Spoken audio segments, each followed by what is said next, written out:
পদ্মের প্রভাব, এটি কিভাবে কাজ করে, lotus effect explained in Bangla. এই ভিডিওতে আমরা পদ্মের অবিশ্বাস্য স্বপরিষ্কারের প্রক্রিয়া নিয়ে আলোচনা করব।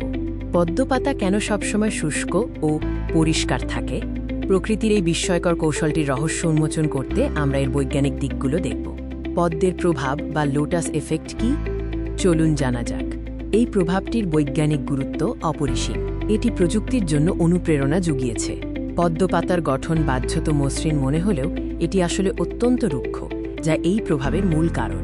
পদ্মপাতার এই বৈশিষ্ট্যকে জলবিকর্ষী বা হাইড্রোফোবিক বলা হয়, অর্থাৎ এটি জলকে পৃষ্ঠে জমতে দেয় না। অণুবীক্ষণিক স্তরের কাঠামোই এই লোটাস এফেক্ট এর আসল জাদু। মাইক্রো ন্যানো স্তরের এই বিন্যাসই সবকিছুর মূলে। যখন জল পদ্মপাতার উপর পড়ে তখন এর রুক্ষ পৃষ্ঠের কারণে জলবিন্দু পাতার সাথে খুব কম যোগাযোগ করে এবং একটি বায়ুকুশন তৈরি হয়। এই বায়ুকুশনের কারণে জলবিন্দুগুলি পাতার উপর প্রায় বলের মতো গড়িয়ে যায়, তাই তারা পাতার উপর জমে না। পদ্মপাতার মাইক্রো ন্যানো কাঠামোতে অসংখ্য ছোট ছোট প্রজেকশন এবং ন্যানোমোমের স্তর থাকে।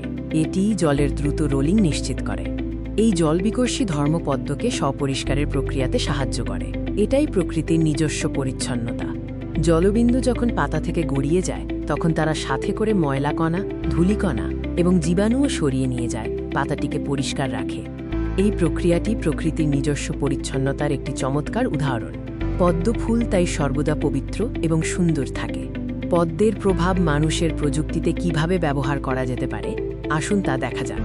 পদ্মের প্রভাবকে অনুকরণ করে বিজ্ঞানীরা স্বপরিষ্কারের রং, জলবিকর্ষী কাপড় এবং অন্যান্য পৃষ্ঠ তৈরি করছেন, যা দৈনন্দিন জীবনে বিপ্লব আনতে পারে। বিজ্ঞানীরা আরও উন্নত ন্যানো প্রযুক্তির মাধ্যমে পদ্মের প্রভাবের পূর্ণ সম্ভাবনাকে কাজে লাগানোর জন্য গবেষণা চালিয়ে যাচ্ছেন। পদ্মের প্রভাব আমাদের শেখায় যে প্রকৃতি তার সমস্যা সমাধানের জন্য সবসময় প্রস্তুত থাকে। আমরা এই প্রাকৃতিক কৌশলগুলো থেকে অনেক কিছু শিখতে পারি।